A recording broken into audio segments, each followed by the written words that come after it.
All right, now, here's somebody who is one of the good folks out there. Florida Taxwatch, the watchdog over our fiscal affairs statewide, have always done really good work helping shed light in areas that otherwise we wouldn't have information about how our money is being spent in Tallahassee. And joining us now, the president and CEO of Florida Taxwatch, Dominic Calabro. You may follow at Florida Taxwatch. Dominic, how you doing? Good morning. Absolutely. Thank you, Brian. Appreciate it. Happy New Year to your listeners. We've got a lot of great things going on. 2020 starting out with a very, very good notion, and here in Florida, the Sunshine State. You know, Taxwatch has been around now, have completed 40 years of distinguished service to the people and taxpayers of Florida, all the taxpayers. And we just celebrated a fantastic meeting right down in kind of your neck of the woods and at the Breakers in Palm Beach. Mm-hmm. We had Governor DeSantis flying in for that. We had Arthur Brooks, U.S. Secretary of Transportation Elaine Chao, Susan McManus, David Lawrence, your own David Lawrence, a very dear friend and highly influential, respected leader in the community. We recognized really Governors Bob Graham and Bob Martinez, kind of the bookends, if you will, to a very, very great career in serving the taxpayers and people of Florida. A Taxwatch Founders Award presented to both of them. So we had a great, great visit. But here's what we're looking at for today and tomorrow. And Taxwatch not only looks at the taxes, we'll talk a little bit about that for a moment, Brian, but we're really critically concerned, particularly in South Florida, Miami, and all of your listeners totally understand it. We have got to secure recurring funding to protect, preserve, and restore Florida's water resources, notably the Everglades, but also other rivers, waters. Listen, without that, we don't have, let alone a safe and healthy environment, we don't have a thriving economy. The next item there is also... Actually, Dominic, if I might stop you just for a second on that one and drill down for a little bit, because one thing in particular, Governor DeSantis coming into his administration, he, in a very clear way, made water restoration and the Everglades restoration project front and center issues with record amounts of funding he called for. He helped lead on that issue in the previous legislative session.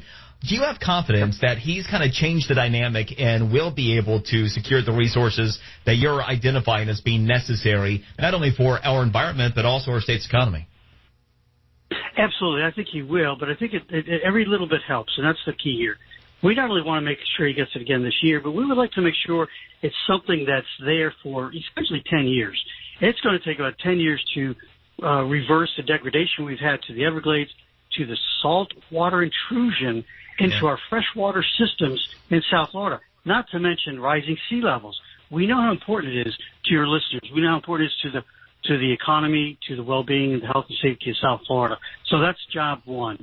Not far from that is two fiscal issues, and that's cutting the business rent tax. That's a tax that you have for small businesses. We're the only state in the nation that actually has that kind of tax. It keeps people from hiring more people because they have to pay that money to Tallahassee and local government. But also, you know, people have a tax as one of the, I think, the 8th or 9th highest in the country on their cell phones and their landlines. It's called the communication services tax. And that's got to be dramatically reduced once again. So we want to be able to reduce those two taxes with the growth of the economy, but also we have one way of paying for it, and that is to really purposely and properly collect the sales tax that are legally owed under current law through e-commerce or the Internet. What's happening is a lot of people, particularly small business owners and especially retirees and individuals, are increasingly getting caught up in the web of getting taxed after they make purchases on the Internet, not knowing that they have a liability to collect and remit it. It's very burdensome, very difficult. So we're championing a taxpayer relief effort to let the out-of-state, the remote seller, collect it and remit it on behalf of the sales that are made in Florida. So we level the playing field. We generate $700 million to pay for good tax cuts that help our thriving economy. One other one I want to mention is fully funding particularly the promotion of Visit Florida and our tourism and hospitality industry. And I wanted to, Dominic, on this one in particular, because this is one that I know that some some people who have followed your work, Florida Taxwatch, for quite some time were somewhat surprised by it. It's been a semi-controversial issue. We've seen the battles between former Governor Scott and the state legislature. We've seen even Governor DeSantis perhaps suggest that, well, maybe it's not quite as important. But you're saying, and actually our CFO, Jimmy Petronas, has said that it is the best ROI of any marketing the state engages in. But you do believe, based upon your research, that Visit Florida is worthwhile. Yes, absolutely, it's worthwhile. Let me just tell you very succinctly. It's very simple. Leave it with your listeners. If you're out of sight, you are out of mind. We're competing so much for messaging, 24-hour news cycle. Let me be very candid with you. If advertising was not important, why would so many state senators, House members, politicians deploy it? Because it works. Yep. So you really have to not only have a good product, you have to have something to sell. But part of the sales is also making sure that people are aware of it and they can see how it's important and how it applies in their life. Listen, Taxwatch is just honored that we're able to help the state of Florida get from 83 million annual visitors to nearly about 126 million this past year. That's great. But like everything else, nothing is ever static. It doesn't stand still.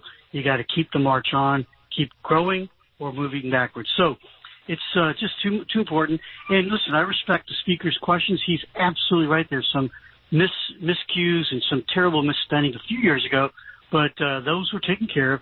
We're now back on track. We've got a great CEO and Dana Young, a former senator who understands it and got a great team, and Governor DeSantis behind it. But more importantly, I think the taxpayers really benefit when our economy is humming. I'll tell you, I was there with Governor Jeb Bush right after 9/11.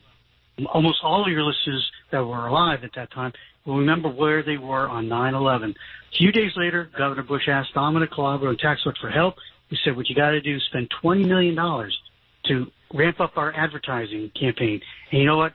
Governor Jeb Bush did. He was brilliant, and he helped Florida's economy return far quicker, far stronger than it would have otherwise. And we've learned from then that that is a key ingredient, because back in the day, you could have rolled right after 9/11, about within 2-3 weeks after, you could have rolled a bowling ball down Miami Beach and Collins Avenue and not hit anybody for a couple of blocks. That changed because of Governor Jeb Bush took our advice and others. And so it's really just important. Let's be wise, let's be prudent, but also let's act and act intelligently for the benefit of all the taxpayers. Last but not least is we've got to lower the costs and reduce crime through data-driven criminal justice reform. One of the big leaders on this is Senator Jeff Brandes, also Representative Paul Renner. Taxwatch has been championing this very actively for the last 12 years. In fact, as far back as 1991. So this is the agenda for the taxpayers, and we look forward to a very, very vigorous debate and, most importantly, successful action on them. All right. Well, I appreciate you laying out your 2020 legislative agenda in advance of next week's state session. And as always, keep doing the good work. We certainly do appreciate it. Thank you. Dominic. Take care, Brian. Look forward to this to you. Bye-bye. Thank you. Yeah, it's Dominic Calabro, President and CEO of Florida Taxwatch.